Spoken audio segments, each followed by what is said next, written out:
Hola a todas y a todos. En este video nos vamos a ocupar de introducir el texto de Flanagan, La ciencia del self secreto, el caso de Sigmund Freud. Flanagan, filósofo, en este texto se va a ocupar de algunas implicancias filosóficas de la teoría psicoanalítica, en particular de la teoría psicoanalítica freudiana. Ustedes ya tuvieron una primera aproximación al psicoanálisis a partir del texto Esquema del psicoanálisis. Otra manera de introducirse a la obra de Freud es a través de las conferencias introductorias al psicoanálisis del propio Freud.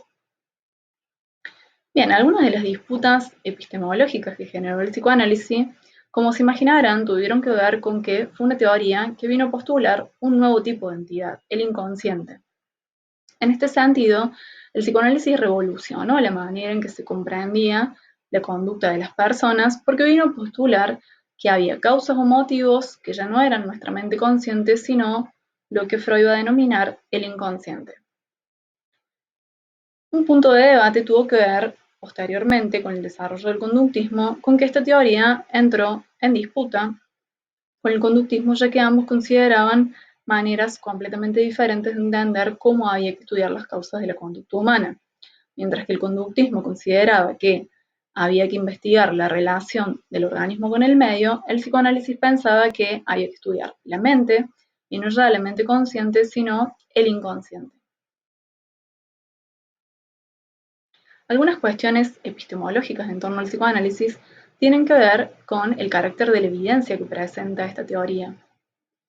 Nos podemos preguntar, por ejemplo, ¿representan buena evidencia los datos autobiográficos de Freud? ¿Representan buena evidencia los datos obtenidos por Freud por medio de sus pacientes, sobre todo teniendo en cuenta que él era el único que llevaba registro de estos datos y que no eran datos directos, sino inferencias que él hacía a partir de lo que le decían sus pacientes en terapia? Bien, Flanagan en el texto se va a ocupar de algunas cuestiones filosóficas que podemos dividir por lo menos en tres. En primer lugar, de los puntos de vista de Freud sobre el problema mente-cuerpo, cómo van variando estos puntos de vista a lo largo de la carrera de Freud, y sobre la opinión que Freud tiene respecto a la naturaleza del lenguaje psicológico.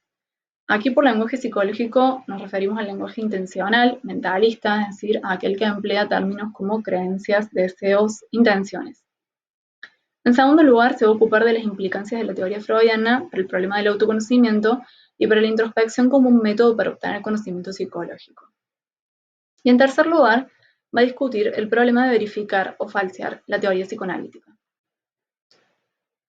Sobre esto cabe hacer una aclaración. Ustedes en el material, en la bibliografía obligatoria, tienen una selección, un fragmento del texto de Flanagan en donde él se ubica en relación, él explica, los dos primeros puntos. El tercer punto no lo tienen incluido en el material obligatorio. Sin embargo, voy a dejar un video adicional en la parte de recursos adicionales explicando esta cuestión de la falsabilidad de la teoría, porque les puede ser útil para comprender el propósito general del texto de Flanagan. Respecto al primer punto, Flanagan va a ir haciendo un análisis de cómo Freud va cambiando de opinión respecto al problema mente-cuerpo. Él va a ocuparse de este tema haciendo una división al menos en dos grandes momentos de la obra de Freud. Por un lado, el primer momento lo ubica cuando Freud escribe el proyecto de una psicología científica para neurólogos en 1895. Recordemos que Freud era médico, se estaba formando como neurólogo. Este es un manuscrito póstumo que habría escrito en esa época de formación como médico, y en esa época él estaba influenciado por el modelo mecanicista que dominaba en la medicina de la época, un modelo fisicalista que consideraba que todo podía ser explicado mediante causas físicas mecánicas. Esto lo van a ver con más detalle en los próximos videos. El segundo momento de la obra, Flanagan lo ubica a partir de los escritos de 1917, donde Freud empieza a desarrollar plenamente su teoría y los postulados de la teoría psicoanalítica.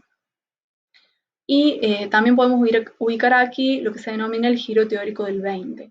Se habla de un giro teórico porque a partir del texto, más allá del principio del placer, Freud cambia de su primera tópica a la segunda tópica. En la primera tópica, Freud hablaba de preconsciente, consciente e inconsciente, y en la segunda tópica ya pasa a hablar de el yo y super yo. Aquí, en estos momentos, en estos años, es donde entonces desarrolla plenamente lo que va a ser la teoría psicoanalítica, y Flanagan va a mostrar cómo aquí él adopta lo que él denomina una tesis de la autonomía de la explicación psicológica. Eso lo van a ver también con más detalle en los próximos videos. El segundo punto tiene que ver con el problema del autoconocimiento, en la medida en que el psicoanálisis viene a cuestionar esta concepción de sentido común arraigada de que nos conocemos completamente o de que no hay nadie mejor que nosotros mismos para conocernos.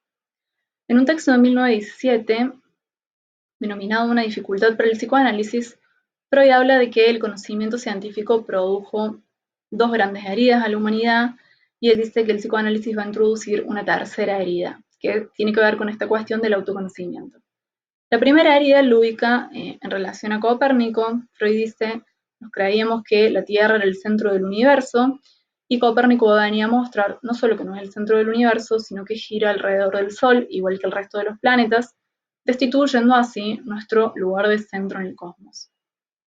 La segunda herida, dice Freud, la va a hacer Darwin con su teoría de la evolución y de la selección natural, en la medida en que nos creíamos, dice Freud, diferentes del resto de los animales, superiores, y esta teoría va a mostrar que somos el resultado de procesos evolutivos, igual que el resto de los animales, y ella pone en duda que podamos ser algo así como el top o la cumbre de la evolución.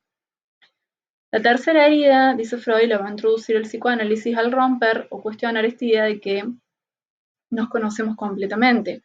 En la medida en que el psicoanálisis postula que hay estados inconscientes, hay algo de nosotros, de causas que motivan nuestra conducta, que quedaría por fuera del acceso de nuestra conciencia.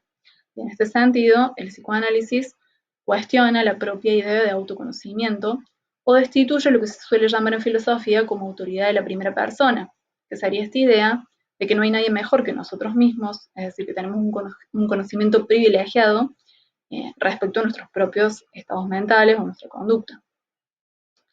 A partir del psicoanálisis, Freud va a decir, un terapeuta podría estar en mejores condiciones de conocer las causas de tu conducta porque puede indagar sobre los motivos inconscientes a los cuales todavía no tenés acceso. Esto bajo la teoría psicoanalítica freudiana, ¿no? Bien, el tercer punto, como les mencionaba, tiene que ver con la falsibilidad de la teoría, es decir, si se pueden refutar las hipótesis freudianas, o antes bien, si hay una lógica implícita detrás de la teoría que impide cualquier tipo de refutación. Como les mencioné, voy a hacer un video adicional respecto a este punto, porque pienso que va a ser útil para comprender por qué estamos trayendo a colación una teoría particular como el psicoanálisis freudiano para hacernos preguntas epistemológicas en torno a la psicología, que es el tema que nos ocupa.